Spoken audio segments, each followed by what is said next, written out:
guys! Today we will talk about the most famous sculptor in France, Auguste Rodin. Contemporary, although not exactly part of the Impressionist movement, and considered the father of modern sculpture. With him, the search for mimesis ended, and a new sculptural concept was created in relation to the monument and public sculpture. He was criticized in his time for the unfinished look of many of his works, but that spontaneous and expressive modeling will be, as we know, the future. With him, we say goodbye for the first time to the codes established by the Royal Academy of Painting and Sculpture. Of course, this doesn't mean that the artist did not know or dominate the rules of aesthetics of his time and the times of his predecessors. In art, as in life, nothing is born from nothing. And Rodin, our modern man, was constantly attracted to and influenced by the classics, the Renaissance, and the Baroque. Michelangelo, for example, believed that in each block of marble there was a soul, a latent work that he was trying to recover. In the case of David, the multiple fractures and faults that the block had were leading Michelangelo towards the final form of the sculpture. In Michelangelo's David, we see an image of tense tranquility, where the hero appears in the moments before his confrontation with Goliath. David's body is that of a muscular man, not that of the boy that we see in the two previous versions of this sculpture made by Donatello and Verrocchio. Instead of appearing victorious as in the previous two versions, David appears tense and ready for combat. His body is turned with a slight contrapposto, keeping his eyes fixed on his objective, frowning. In the High Renaissance, the contrapposto was considered a symbol of ancient sculpture, highly appreciated at the time. The David became the paradigm of Renaissance sculpture thanks to this intelligent use of this aesthetic element. In this image, we see, on the other hand, Bernini's version of David. Unlike Michelangelo's David, we see a character in full action, in total effort and concentration, a basic difference between Renaissance and Baroque art. It is from this stage of the Baroque that Rodin takes the naturalism of forms, materiality, and the way of transporting the chiaroscuro of the 2D from Caravaggio's painting, for example, to sculpture, as if there were no barriers between the different artistic disciplines. Because Bernini was a revolutionary. To begin with, he was the one who brought the work closer to the viewer, making him participate in the action, breaking the traditional boundaries of art. As a good Baroque, he cherished movement.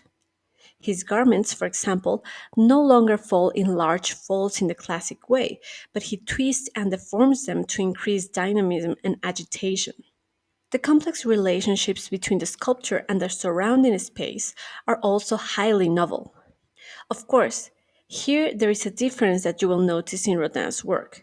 Bernini conceived many of them to be observed from a certain point, while Rodin knows that his sculptures will be observed from all possible angles. In this amazing twisted contrapposto, Bernini managed to turn the marble into flesh. The figures seemed to be alive, frozen for an instant in the frenzy of the fight. It is the third time that we speak of the term contrapposto, so it would be convenient to define it clearly. Also known as chiasmo, it is an Italian term that designates the harmonic opposition of different parts of the body in the human figure, which provides a certain movement and contributes to breaking the law of frontality. This style of composition was also well known by Antonio Canova, who 150 years after Bernini worked to transport the materiality, theme, and structure to a polished neoclassicism. It influenced the discipline of sculpture throughout Europe, remaining a reference through the 19th century, especially among sculptors in the academic community. In his work, tactility is paramount, and it is from that perception that his sculptures are appreciated. For this reason, when referring to the contemplation of his oeuvre, we speak of the vision of the hands. Eros and Psyche is characterized by the transmission of erotism in this satin material, and by its lines with a strong sense of direction and rhythm, as well as a masterful handling of marble. We also see a very present feature in the sculptor's work: polyfocality. To contemplate the piece well, we must go through it in a succession of positions that alter and enrich our vision, a characteristic that our French sculptor will have very well studied 100 years later. In Rodin, the influence of all these classics and neoclassicals is evident, but an experimental and audacious spirit is equally visible in him, working in constant and radical innovation. It is said that in his studio workshop it was striking to see naked models without posing, and Rodin observing them in their freedom of movement and capturing them in their entirety. The sculptor used to say that an artist should not be a slave to the model. Perhaps that is why his work is so fluid, so alive, and full of nuances. François Auguste Rodin was born in Paris on November the 12th, 1840, in a modest family in a house of the fifth district of the Parisian capital. In 1848, Rodin entered the School of the Brothers of Christian Doctrine, and in 1850 began to draw after having left the school for good. His interest in the arts was revealed at an early age. When he was 14, his father sent him to the special Imperial School of Drawing and Mathematics, known as the Petite École. He tried to enter the School of Fine Arts 3 times without success. For this reason, he began his career outside the institutional channels by studying anatomy with Antoine Louis Varret at the National Museum of Natural History. Isn't this good to know? Even the greatest talents we know are forged in hard ways. After doing various works of decorative art throughout his first creative years, it was until 1875 that he began to work on one of his first great successes, the Bronze Age. As for other artists, there was a specific event that changed his life: the trip to Italy, where he had the opportunity to meet the great Renaissance masters. In a letter to Rose, his long term companion from Italy, Rodin wrote: "You can't judge something at first glance, but you won't be surprised if I tell you that I've been studying Michelangelo since my first hour in Florence, and I think the great magician is revealing some of his secrets to me." Once back in Brussels, he finished the plaster of the Bronze Age that he exhibited in 1877, where he proved his unlimited mastery over the body. One journalist wrote: "The piece has a quality as rare as it is precious: life." Such vitality made the critics think that the molds had been assembled taken directly from the body of the model and not from a clay made by the artist, as must be done in the method of casting in bronze. This opinion raised rumors from which Rodin had to defend himself.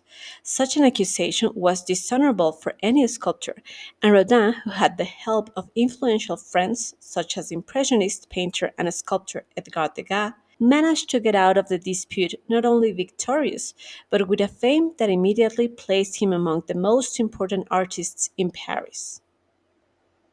The controversy surrounding the Bronze Age aroused great interest in Rodin. It seems surprising that someone who never studied at the academy could sculpt such perfect shapes. In May 1880, the estate bought the statue, and from there, Rodin did not stop receiving commissions. To get into context, a few years earlier, in 1974, and against the Paris Salon, a group of rebellious artists exhibited in the Parisian studio of Gaspard Félix Tournachon, known as Nadar. Among them were Monet, Pissarro, Renoir, Degas, Cézanne. Does it ring a bell? We are talking about the beginnings of the Salon des Refusés, the Hall of the Rejected. During all that time, Rodin, separated from the Impressionist group and still living in Brussels, had dedicated much of his youth to accumulating knowledge about human anatomy that on more than one occasion earned him the envy and discontent of the sculptors recognized by the Academy of Fine Arts in Paris. This work, so famous today, recalls the tragic love of Paolo and Francesca in Dante's Divine Comedy, two characters who were killed by the girl's husband when he caught them kissing. However, the artist realized that the sculpture actually conveyed happiness and sensuality, so he decided to turn it into an autonomous and independent work, and the public ended up baptizing it as The Kiss. an abstract title that translates well into its universal character and symbolizes the triumph of pure, passionate love. Rodin commented, "Love is a flower of life," as he posed a young couple in this pose in his studio to capture a realistic effect. The three shades, completed 3 years later, were created with the intention of forming an ensemble at the top of the gates of hell, the most important commission in the artist's life. They are a repetition of the shade, which in turn comes from the first study of Adam or the creation of man. But these three figures are much more contorted, with a very pronounced neck tension and an explicit strength on one axis. Rodin would literally change the concept of how language defines sculpture, which went from being a selective and palpable imitation of nature to an art of amplifying and exaggerating the life represented. So, why would it take him so long to be really recognized? He was 37 before he gained serious acclaim and 40 before he gained his first public commission. Rodin worked according to the traditional method. In fact, his workshop was one of the last that can be considered as such. He used to work on the concept of the pieces on paper and then make the pieces in plaster, wax, or clay. Once satisfied with the creation, his assistants were in charge of reproducing the work in plaster. From these molds, it was possible to draw marble works or commission bronze castings, all under the supervision of the master.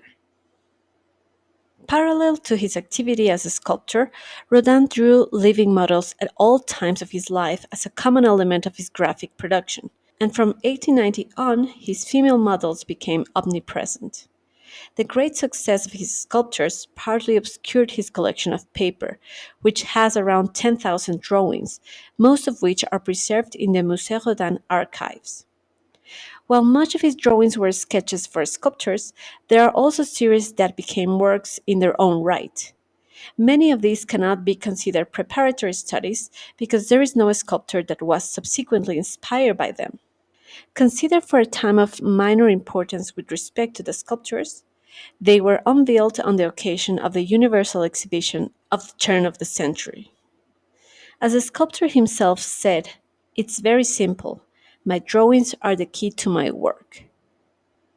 Either in plaster, clay, or model in paste, Rodin's aesthetics make use of the non finitum, the unfinished. This term was introduced by Michelangelo in the 16th century and refers to leaving a sculpture unfinished and not defining its limits. Critics have seen in such action a modern concept that opens the door to interpretation by the viewer. Rodin began to explore this style in 1880, giving his sculptures a particular transitory character, as if the sculptor had abandoned the work in progress, which gives the impression that the figure emerges little by little from a block. Plaster was Rodin's favorite material. Its malleability allowed the master to explore the forms and continue to perfect his creations.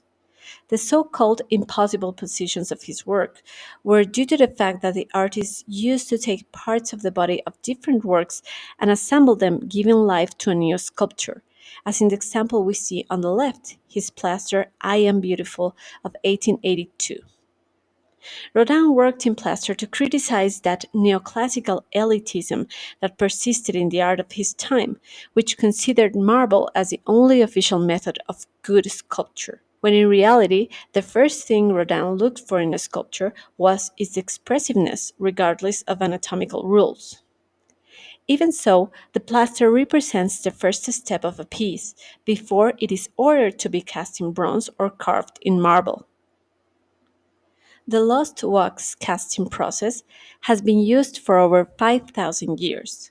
Although the techniques and materials have changed, the predilection for this method is due to its extreme fidelity to the original work as well as its durability. The process consists of applying a malleable material to the sculpture made by the artist. This allows you to create a mold. Ductile, fire-resistant material is then inserted into the mold, allowing a duplicate of the original model to be made, which can be called first casting. This will become the core of the final work. The thickness of the first casting is slightly thinned and returned to the mold with metal nails that allow the core to remain in place. This creates a gap between the first casting and the mold itself, which will be filled with wax. After closing the mold, hot wax is poured between the first cast and the mold. The result is a piece with a core of refractory material covered in wax, which will be faithfully finished by hand and to which the artist's signature, the serial number, and the stamp of the foundry will commonly be incorporated. Ducts are built around the piece that will allow wax and air to escape. In the same way, the molten metal, in this case bronze, will be able to take the place of the wax in a uniform way to create the sculpture. A finely grained ceramic and plaster mixture is applied to the surface of the part and its ducts.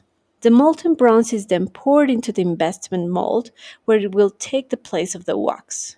When everything cools down, the mold breaks and the metal appears. An exact work to the sculpture made by the artist. The remains of the ducts are removed so as not to leave any trace. This hand finished is called chiseled. When the chiseling process is finished, a patina or thin layer of oxide is applied to the sculpture that, in addition to protecting, gives color and shine to the piece. The process, expensive due to its handcrafted nature, is also very exciting to witness.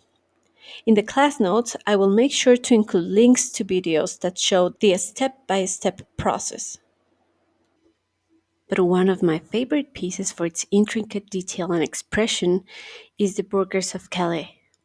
In his Chronicle of the Siege of Calais, Jean Froissart recounts: for King Edward III of England, the French port of Calais was of great strategic importance, and in September 1346, after the Battle of Crécy, he directed a siege of the city. After several attempts by the English to take the city, King Edward made the decision to starve the inhabitants of the city. When King Philip VI of France withdrew his forces, the mayor of Calais offered the English king the capitulation of the city on the condition that the inhabitants could go free. King Edward refused, outraged that a city that was about to fall and that had cost him so much time, men, and money would dare to impose conditions. However, the king's own men pointed out that the city's only fault was having fought valiantly for its king. Finally, the king offered to respect the lives of the city's inhabitants if 6 notable men instead surrounded to him, along with the keys of the city, dressed in nightgowns and with a rope tied to their necks. This is how 6 prominent citizens volunteered and came out to hand over the keys and their lives. The queen, Philippa of Anjou, took pity on them and begged the king for their life, who agreed and allowed them to flee to different cities in Picardy. Calais would remain in English hands until 1558. In the autumn of 1884, the municipality of Calais resumed the project for the creation of the monument as a tribute to illustrious citizens. Auguste Rodin received the commission in 1885, and after almost 4 years of working on sketches, the sculpture was ready in 1888 with figures almost 2 meters high to finally be inaugurated in 1895, 11 years after Rodin presented the first model. Rodin developed the figures separately and used energetic men as models. He executed innumerable studies in different scales and attitudes of men who could sacrifice themselves. The artist managed to capture a unique emotional state, dramatism and heartbreak, the heroism marked in the action and not necessarily in the character's features.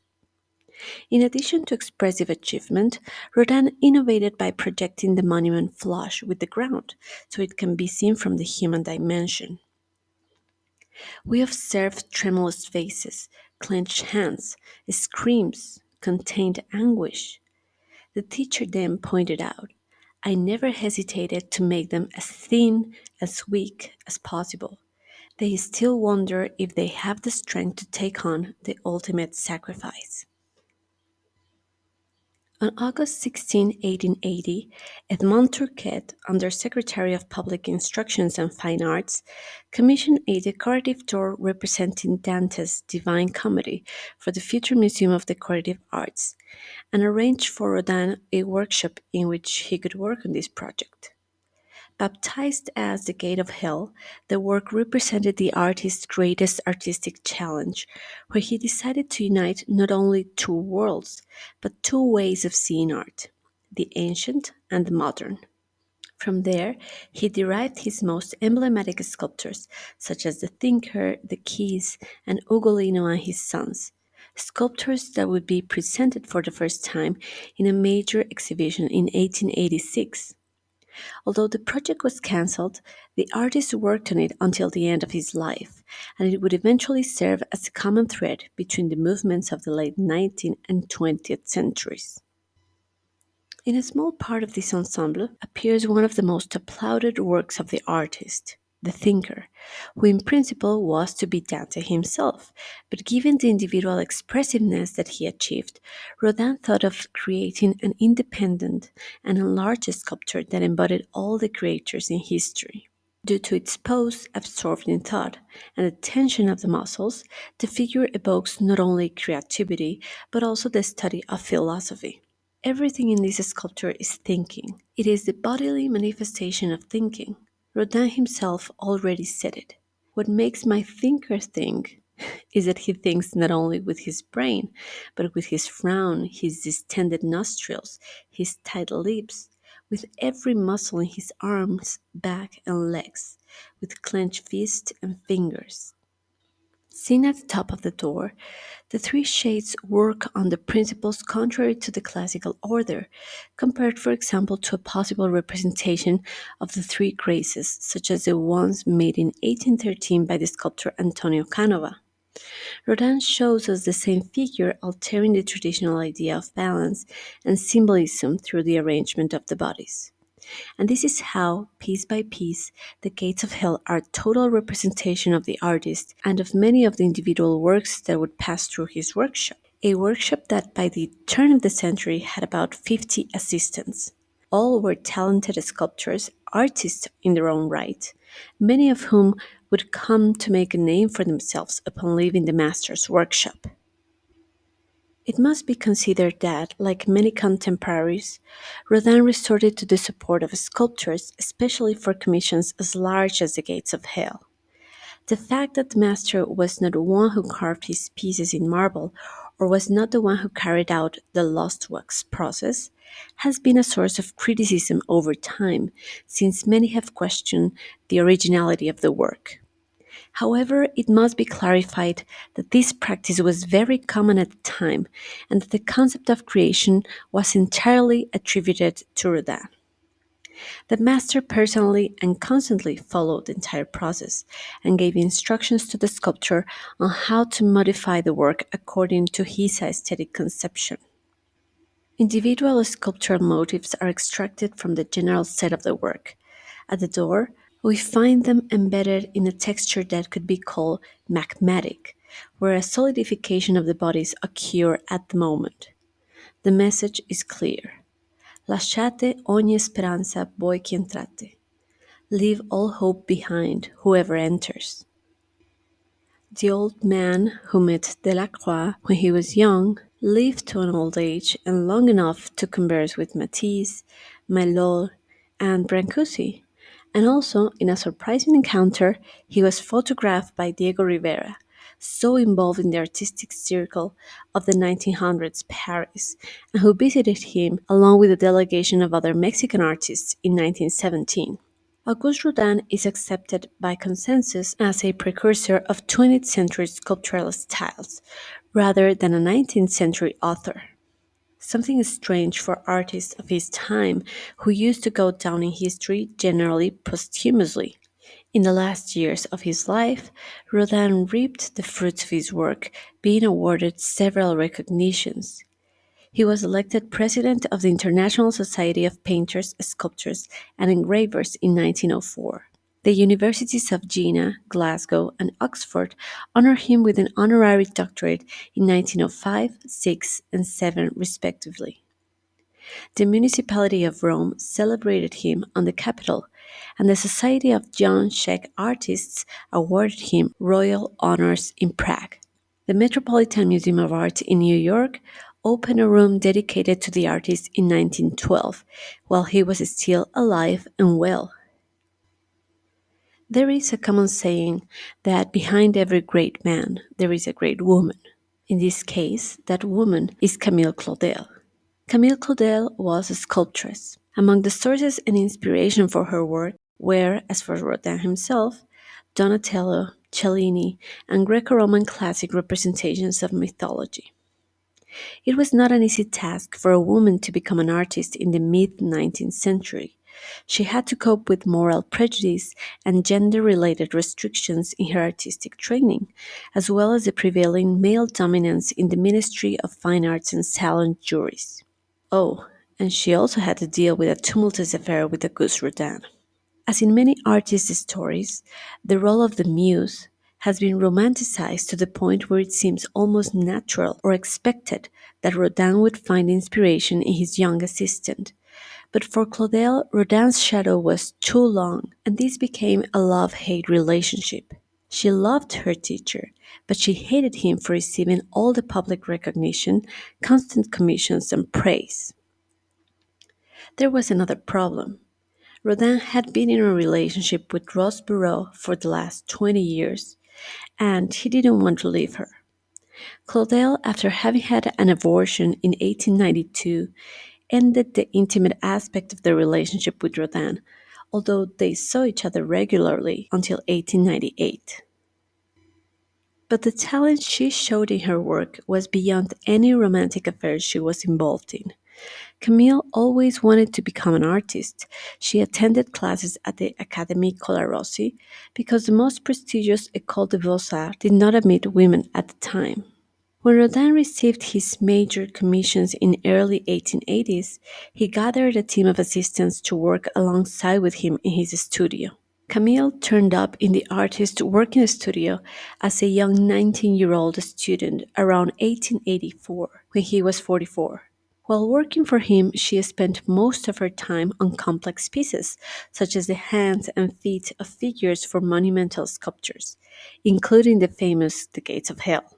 Here, in a personal piece, Claudel is inspired by Hokusai's The Great Wave for this wonderful sculptural ensemble of three bathers holding hands, crouching before a wave that is coming over them.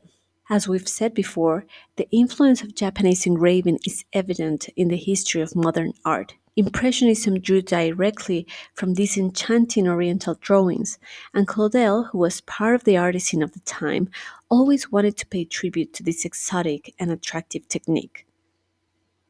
Sadly, as a woman and pupil of one of the most important artists of France at the time, Claudel could not get the funding to get many of her daring ideas realized, in many cases because of their explicit sensuality. Thus, she was forced to depend either on Rodin or collaborate with him and let him get the full credit. The sculptress left a body of work of overwhelming talent. Her naturalism had traits of impressionism and symbolism, always looking for the emotion that is translated into drama, thanks to a perfect mastery of techniques and her enormous sensitivity. Thanks to her, it was shown that it is possible to sculpt emotion. In this sculptural ensemble, Camille is shown kneeling and supplicating before her break with Auguste, named sometimes l'implorante, for her pleading nature. She directs her hands towards Rodin, who turns his back to her, while a woman, half angel, half witch, representing Rose Bureau, takes him away, the ultimate winner. Today you can find one of the bronze versions at the Musée d'Orsay in Paris. Her brother would later write, "My sister Camille, imploring, humiliated on her knees, is superb. She is proud, and she knows what is escaping her. At that very moment, in front of her eyes, it is her soul." After the break between Camille Claudel and Rodin, the latter tried to help Camille indirectly and obtained a state commission for her from the director of fine arts. After Rodin saw the age of maturity for the first time in 1899, he reacted with shock and anger. As such, he suddenly stopped his support for Claudel completely. He even might have put pressure on the Ministry of Fine Arts to cancel the funding for the bronze commissions she would get in 1902. While her works achieved some success and articles about her appear frequently in art magazines, in the midst of an emotional crisis, Camille locks herself in her studio, withdraws from the world, and in December 1905 holds her last major exhibition. After that, she destroyed many of her statues, went missing for extended periods of time, exhibited signs of paranoia, and was diagnosed with schizophrenia. She accused Rodin of stealing her ideas and of leading a conspiracy to kill her. Her family interned her in an asylum. The hospital staff regularly proposed to Camille's mother and brother to discharge Claudel, but they adamantly refused each time. Camille Claudel died on October 1943 after having lived 30 years in the asylum, but it is encouraging to think that the artist managed to find her artistic autonomy, and in 2017, a museum dedicated to her in the Champagne region was opened. Medardo Rosso and Constantin Brancusi, to whom we will dedicate a special class, can be considered precursors of many of the aspects of modern sculpture after Rodin. From a technical, formal, and conceptual point of view, their sculpture directly confronts aspects that would later occupy the work of indisputable references in 20th century sculpture. In their ideas about space, the materiality of a sculpture, and the production process, they advanced essentially modern concepts. Rosso, for example, worked by modeling in clay, which was immediately put into plaster to then make the final work in wax or bronze, omitting the drawing and avoiding making editions of his work, which are unique pieces. Brancusi, for his part, rejected a direct invitation to join Rodin's workshop, considering that a seed cannot grow in the shade of a great tree. And what reason he had, since he went further as an independent artist.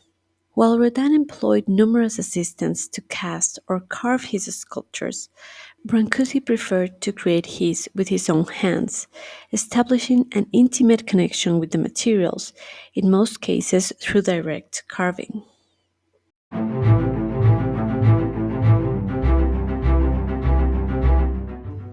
Rodin teaches us, as he did with all those young artists, about the beauty of imperfection, about preserving the rough in our art, and respecting the power of the unfinished. That refusal to hide the truth of his materials became a trademark for a body of work that was already revolutionary in vision and execution. And these are only some of the many ways Rodin would influence generations of artists who have followed in his footsteps. Did he capture your imagination? Do you think he is still relevant and revitalizing? Let me know in the comments. Thanks so much for joining me in yet another Powerhouse art history lesson, and see you next time.